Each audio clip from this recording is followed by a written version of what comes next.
What it is, guys, this your boy King Mike D Games coming at you with another video.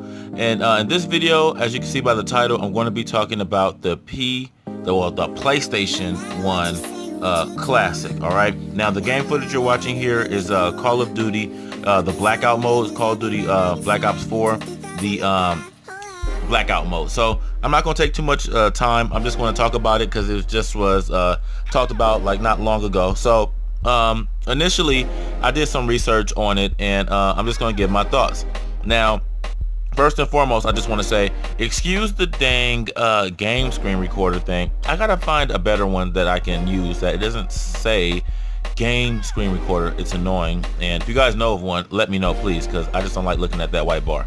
But anyways, so first thing starting off is it's 45% smaller. Now, my initial thought of it being 45% smaller, the first thing that came to my mind was the PS1. If you guys remember, the PS1 was it was like the second version of the PlayStation 1 that came out. It was the white small system. So me looking at, as I'm speaking right now, I'm looking at my PlayStation 1 or my PS1 with the screen on there, and that looks like it could be possibly the size for it.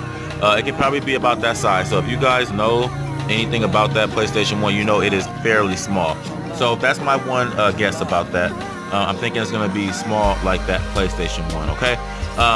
The second thing, which I think is pretty cool, it has an HDMI output, which what shouldn't have an HDMI output in 2018. So that's pretty cool. I think that's pretty dope. The next thing is it comes with 2 replica controllers. Now, my initial thoughts were, man, why couldn't it come with a DualShock controller? But we got to think, if we're talking about classic, we're talking about original. If everybody knows, the first PlayStation 1 did not have DualShock. That didn't come until later on in the PlayStation 1's life cycle. So it would have been cool to have DualShock controllers. Now, I'm not going to be surprised if they do come out with accessories that you can buy that you can, would be able to have the DualShock controllers. I think that would be pretty cool, but that's just another way they can capitalize and make more money. Now, I thought it would be cool if you can hook up your own PlayStation 1 controllers. I thought that would have been pretty dope, but when I seen the video of it, it was like a USB type of plug-in, so you can't hook up your own controller. So that was kind of a bummer. But like I said, it gives them opportunity to make more money off of accessories. So moving right along, the reset button, if everybody knows, the PlayStation 1 has a reset button. But with this PlayStation 1 Classic, the reset button suspends the game. So basically, if you're in the game, I guess I'm assuming to go back to your home screen of the PlayStation 1 Classic, you would have to press that reset button, and it'll take you back to the home screen where you can choose another game to play. Now, I think that's pretty cool. It would have been cool if it had like a PlayStation button on the controller, kind of like like the PS4, the PS3, or the little PlayStation logo button in the middle. You press it and it takes you to the main menu. But again, they're replicating the original PlayStation 1, and that wouldn't be too original, but it would be different. I think it would be pretty cool. What do you guys think about that? So the next thing is the open button on the PlayStation 1 Classic. The open button changes virtual disc. Yes, I said that. If you guys have seen the video, you guys seen that as well. It says the open button on the PlayStation 1 Classic is it changes the virtual disc.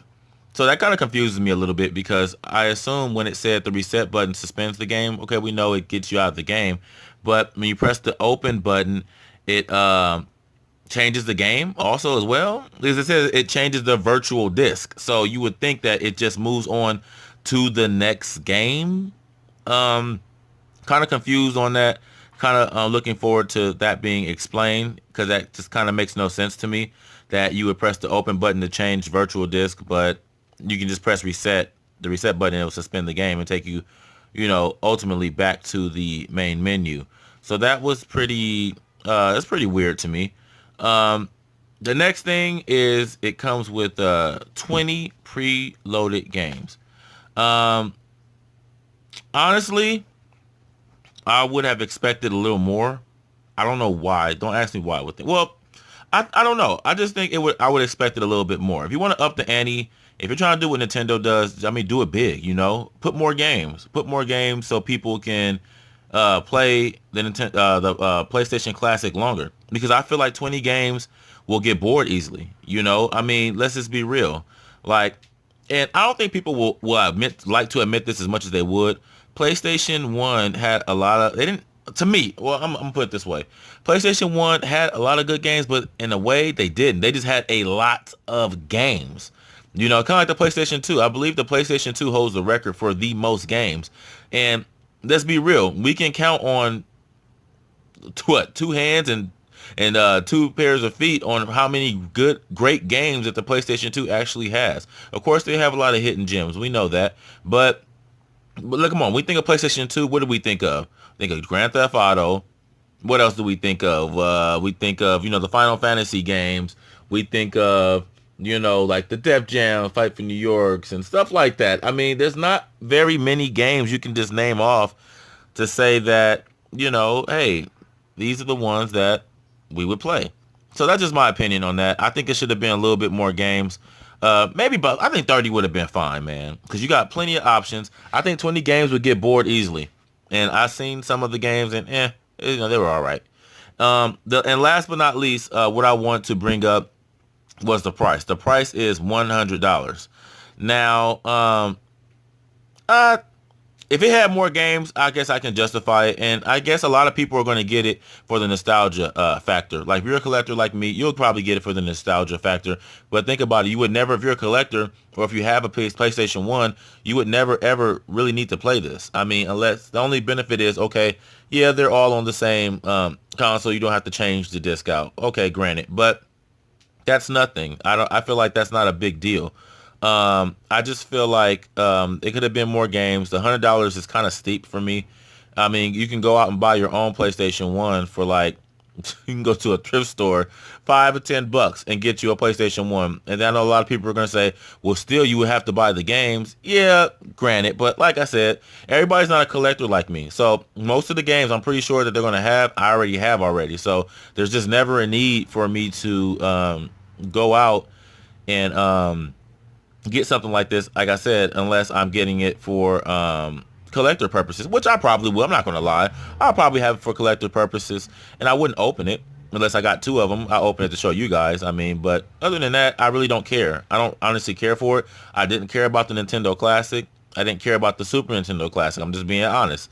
Now, if they came out with like a, let's say maybe like a PlayStation 2 Classic, or Xbox Classic, which I'm pretty sure they're going to be on their way to doing that soon, because it's just so popular. The whole classic thing is becoming so popular now. Now, if I can get like a original, like an Xbox Classic with like Halo on there, Stubbs the Zombie, other classic Xbox original games, Counter-Strike, oh, it's dope. That would be awesome to me. And if you can be able to play online with it, even better. See, now I think that would be awesome.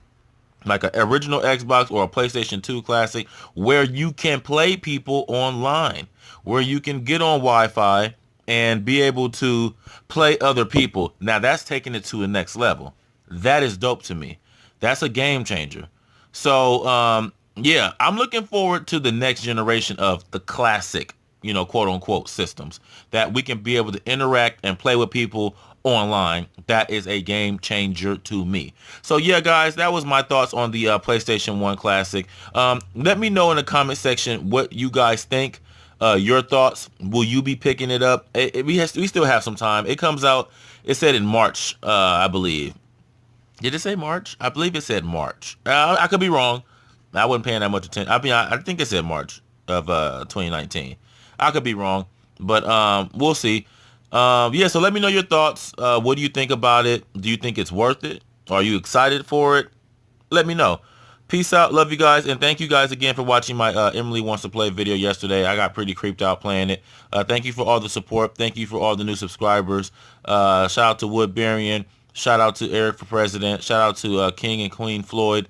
Who we got here? Shout out to Shannon.